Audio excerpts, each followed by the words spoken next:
ನಮಸ್ತೆ ಸ್ನೇಹಿತರೆ, ಇವತ್ತು ನಾವು ಅಚೀವ್ಮೆಂಟ್ ಟೆಸ್ಟ್ ಅದರ ಬಗ್ಗೆ ತಿಳ್ಕೊಳ್ಳುವ. ಸ್ಟ್ಯಾಂಡರ್ಡೈಸ್ ಟೆಸ್ಟ್ ಹೆಚ್ಚಾಗಿ ಸಂಶೋಧನಾಕಾರರು ಸಂಶೋಧನೆಯಲ್ಲಿ ಹೆಚ್ಚು ಬಳಸುವಂಥದ್ದು. ಕ್ಲಾಸ್ ರೂಮ್ ಸಿಚುವೇಷನ್ನಲ್ಲಿ ಟೀಚರ್ ಆ ಟೆಸ್ಟನ್ನು ಪಾಠಕ್ಕಿಂತ ಮುಂಚಿತವಾಗಿ ಊಹಾತ್ಮಕ ಪ್ರಶ್ನೆಯನ್ನು ವಿದ್ಯಾರ್ಥಿಗಳನ್ನು ಕೇಳಿ ಉತ್ತರ ಪಡೆಯುತ್ತಾನೆ.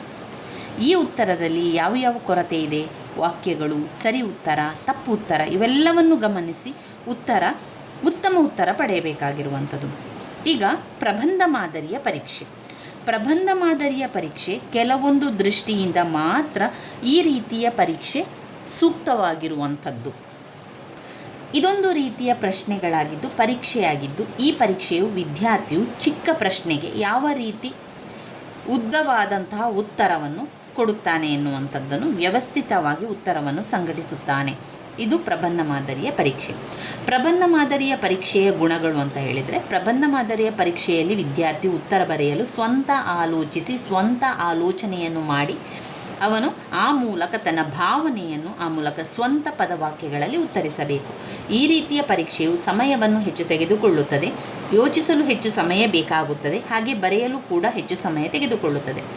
ಪ್ರಬಂಧ ಮಾದರಿಯ ಪ್ರಶ್ನೆಗಳ ಗುಣಮಟ್ಟ ಯಾವಾಗಲೂ ವಿದ್ಯಾರ್ಥಿಯ ಉತ್ತರ ಗುಣಮಟ್ಟದ ಮೇಲೆಗಿಂತಲೂ ವ್ಯಾಲ್ಯೂ ಮಾಡುವ ಶಿಕ್ಷಕನ ಗುಣಮಟ್ಟವನ್ನು, ವೈಯಕ್ತಿಕ ಭಿನ್ನತೆಯನ್ನು ಕೂಡ ಅವಲಂಬಿಸಿರ್ತದೆ. ಇನ್ನು ಈ ವಿದ್ಯಾರ್ಥಿ ಸಂಪೂರ್ಣ ಸ್ವಾತಂತ್ರ್ಯವನ್ನು ನೀಡಲಾಗಿದೆ, ತನ್ನ ಸ್ವಂತ ವಾಕ್ಯದಲ್ಲಿ ಉತ್ತರವನ್ನು ಬರೆಯುವಂಥದ್ದು. ಜೊತೆಗೆ ಟೀಚರ್ಗೆ ಮೌಲ್ಯಮಾಪನ ಮಾಡಲು ಸ್ವತಂತ್ರವಿರ್ತದೆ. ವ್ಯಾಲ್ಯೂಯೇಷನ್ ಮಾಡುವವರು ಪೂರ್ವಗ್ರಹ ಪೀಡಿತರಾಗಿದ್ದರೆ ಅಂಕಗಳು ಅದರ ಕಂಟ್ರೋಲ್ನಲ್ಲಿರ್ತದೆ.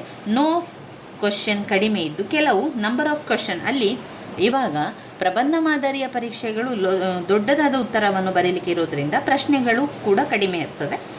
ಇನ್ನು ಇದರ ಅಡ್ವಾಂಟೇಜಸ್ ಏನು, ಅನುಕೂಲತೆಗಳೇನು ಅಂತ ಹೇಳಿದರೆ, ವಿದ್ಯಾರ್ಥಿಯ ಭಾಷಾ ಜ್ಞಾನ, ವ್ಯಾಕ್ಯಾಬ್ಯುಲರಿ ಎಷ್ಟಿದೆ ಎಂಬುದು ತಿಳಿಯಲು ಸಾಧ್ಯ.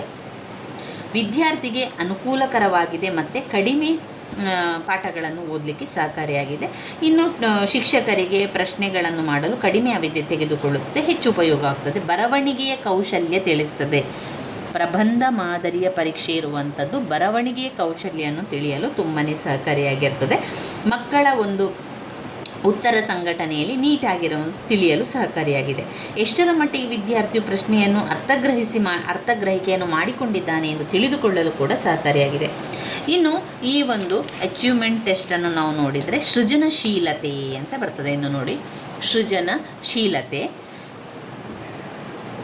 ಡ್ರೀವ್ ಥಲೇರವರ ಪ್ರಕಾರ ಮತ್ತಾರಿಗೂ ಗೊತ್ತಿಲ್ಲದ ಅಥವಾ ಹೊಸ ವಿಷಯವನ್ನು ರೂಢಿಸುವುದು, ಉತ್ಪಾದಿಸುವುದು ಅಥವಾ ಒಂದು ವಿಷಯದಲ್ಲಿ ಒಬ್ಬ ವ್ಯಕ್ತಿಯು ತನ್ನ ಸಾಮರ್ಥ್ಯವನ್ನು ತೋರ್ಪಡಿಸುವುದು ಸೃಜನಶೀಲತೆಯಾಗಿದೆ.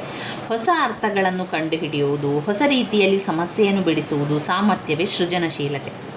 ವಿಕೇಂದ್ರೀಕೃತ ಯೋಚನಾ ಶಕ್ತಿಯೇ ಸೃಜನಶೀಲತೆಯ ಪ್ರಮುಖ ಲಕ್ಷಣ. ಸೃಜನಶೀಲ ವ್ಯಕ್ತಿಗಳು ವಿಶಿಷ್ಟವಾದ ಸಂಶೋಧನೆಗಳಿಗೆ ಮತ್ತು ವಿನ್ಯಾಸಗಳಿಗೆ ಹೆಸರುವಾಸಿಯಾಗಿರ್ತಾರೆ.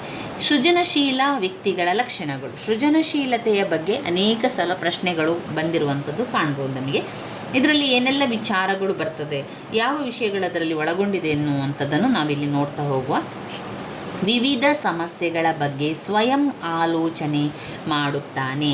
ಕ್ಲಿಷ್ಟತೆಯ ಸನ್ನಿವೇಶದಲ್ಲಿ ಸ್ವಂತ ತೀರ್ಮಾನಗಳನ್ನು ಕೈಗೊಳ್ಳುತ್ತಾನೆ. ಯಾರು? ಸೃಜನಶೀಲ ಮಕ್ಕಳು. ಕೈಗೆತ್ತಿಕೊಂಡ ಸಮಸ್ಯೆಯನ್ನು ಪೂರ್ಣವಾಗಿ ಬಗೆಹರಿಸುವವರೆಗೂ ಆ ಕಾರ್ಯದಲ್ಲಿಯೇ ತನ್ನನ್ನು ಪೂರ್ಣವಾಗಿ ತೊಡಗಿಸಿಕೊಂಡಿರುತ್ತಾನೆ.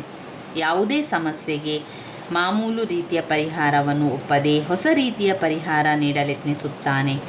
ಕಷ್ಟಗಳನ್ನೆದುರಿಸಲು ಸ್ವತಃ ಮುಂದಾಗುತ್ತಾನೆ. ತನ್ನಲ್ಲಿರುವ ಮೌಲ್ಯಗಳ ಬಗ್ಗೆ ಹೆಚ್ಚು ನಂಬಿಕೆ ಇಟ್ಟಿರುತ್ತಾನೆ. ಮುಂದೆ ಉದ್ಭವಿಸಬಹುದಾದ ಸಮಸ್ಯೆಗಳನ್ನು ಮೊದಲೇ ಊಹಿಸುತ್ತಾನೆ. ಅಂತರ ಸಂಬಂಧಗಳನ್ನು ಪತ್ತೆಹಚ್ಚಿ ಹೊಸ ಸಂಬಂಧವನ್ನು ಸೃಷ್ಟಿಸುವ ಸಾಮರ್ಥ್ಯ ಹೊಂದಿರುತ್ತಾರೆ. ಸಾಮಾನ್ಯನಿಗಿಂತ ಹೆಚ್ಚಿನ ಬುದ್ಧಿಶಕ್ತಿಯನ್ನು ಹೊಂದಿರುತ್ತಾನೆ. ವಿಕೇಂದ್ರೀಕೃತ ಯೋಜನೆಯಲ್ಲಿ ಬಹಳ ಮುಂದಿರುತ್ತಾನೆ. ನಿಗೂಢತೆಗಳಿಂದ ಆಕರ್ಷಿತನಾಗುತ್ತಾನೆ. ಕಠಿಣ ಕಾರ್ಯಗಳಿಗೆ ಸ್ವತಃ ಕೈ ಹಾಕುತ್ತಾನೆ. ಉಚ್ಚ ಮಟ್ಟದ ಸಾಧನೆಯ ಬಯಕೆ ಹೊಂದಿರುತ್ತಾನೆ. ಭಿನ್ನವಾಗಿ ಯೋಚಿಸಲು ಹೆದರುವುದಿಲ್ಲ. ಅಂತರ್ಮುಖಿ ಮತ್ತು ಅತೃಪ್ತಿ. ಮಕ್ಕಳಲ್ಲಿ ಸೃಜನಶೀಲತೆ ಅಭಿವೃದ್ಧಿಪಡಿಸಲು ಸೃಜನಶೀಲ ಪ್ರಭಾವ ಬೀರುವ ಅಂಶಗಳು: ಅಭಿವ್ಯಕ್ತಿಗೆ ಮತ್ತು ಪ್ರತಿಭೆಗಳ ಅಭಿವ್ಯಕ್ತಿಗೆ ಅವಕಾಶ ನೀಡುವುದು, ವಿದ್ಯಾರ್ಥಿಗಳು ತಮ್ಮ ಪ್ರತಿಭೆಯನ್ನು ಪ್ರತಿಕ್ರಿಯೆಗಳನ್ನು ವ್ಯಕ್ತಪಡಿಸಲು ನಿರ್ಭಯ ವಾತಾವರಣ ಮೂಡಿಸುವುದು ಮತ್ತು ಸಮಸ್ಯೆ ಪೂರಿತ ಸನ್ನಿವೇಶಗಳನ್ನು ನೀಡುವುದು, ಸ್ವಂತಿಕೆಯನ್ನು ಪ್ರೋತ್ಸಾಹಿಸುವುದು, ವಿದ್ಯಾರ್ಥಿಗಳ ಭಯ ಮತ್ತು ಸಂಕೋಚಗಳನ್ನು ಹೋಗಲಾಡಿಸುವುದು, ವಿಕೇಂದ್ರೀಕೃತ ಯೋಚನೆಗಳ ಬೆಳವಣಿಗೆಗೆ ಸೂಕ್ತವಾದ ಚಟುವಟಿಕೆಗಳನ್ನು ಕಲ್ಪಿಸುವುದು, ಸಮಸ್ಯೆ ಪರಿಹಾರ ಶುಲ್ಕತೆಯನ್ನು ಬೆಳೆಸಲು ಅಗತ್ಯ ಅವಕಾಶವನ್ನು ಕಲ್ಪಿಸಿಕೊಡುವುದು, ತರಗತಿಯಲ್ಲಿ ಯಾವುದೇ ಒಬ್ಬ ವಿದ್ಯಾರ್ಥಿಯನ್ನು ಕಡೆಗಣಿಸದಂತೆ ಪ್ರತಿಯೊಬ್ಬರ ಮಾತಿಗೂ ಮಾನ್ಯತೆ ನೀಡುವುದು, ಸೃಜನಶೀಲ ಸಾಧನೆಗಳನ್ನು ಪುರಸ್ಕಾರಗಳೊಂದಿಗೆ ಬಲಪಡಿಸುವುದು, ಬುದ್ಧಿಕ್ಷೋಭೆ ವಿಧಾನದಿಂದ ಸೃಜನಶೀಲ ಬೆಳಕಿಗೆ ಬರುವಂತೆ ಮಾಡುವುದು. ಇವು ಸೃಜನಶೀಲತೆಯಲ್ಲಿ ನಮಗೆ ತಿಳಿಯುವಂಥದ್ದು. ಇನ್ನು ಅವರ ಸಾಧನೆಯ ಬಗ್ಗೆ ತಿಳಿಯುವಂಥದ್ದು, ಅದು ಪ್ರಬಂಧ ಮಾದರಿಯ ಪರೀಕ್ಷೆಯಲ್ಲಿ ನಾವು ಈಗಾಗಲೇ ನೋಡಿಕೊಂಡೆವು ಯಾವುದೆಲ್ಲ ವಿಚಾರಗಳು ಬರ್ತದೆ. ಮುಖ್ಯವಾಗಿ ಇದು ಬರವಣಿಗೆಯ ಕೌಶಲ್ಯವನ್ನು ತಿಳಿಯಲು ತುಂಬಾ ಸಹಕಾರಿಯಾಗಿದೆ ಅಂತ ನಮಗೆ ಗೊತ್ತಾಗುವಂಥದ್ದು. ಇನ್ನು ನಾವು ಮುಂದಿನ ವಿಡಿಯೋದಲ್ಲಿ ಪ್ರತಿಭಾವಂತ ವಿದ್ಯಾರ್ಥಿಗಳ ಬಗ್ಗೆ ಕೂಡ ತಿಳ್ಕೊಳ್ಳುವ ಸ್ನೇಹಿತರೆ. ನನ್ನ ವಿಡಿಯೋಸ್ ಎಲ್ಲ ನಿಮಗೆ ಇಷ್ಟ ಆಗಿದ್ದರೆ ಲೈಕ್ ಕೊಡಿ, ಶೇರ್ ಮಾಡಿ, ಸಬ್ಸ್ಕ್ರೈಬ್ ಮಾಡಲಿಕ್ಕೆ ಮರಿಬೇಡಿ. ಧನ್ಯವಾದಗಳು.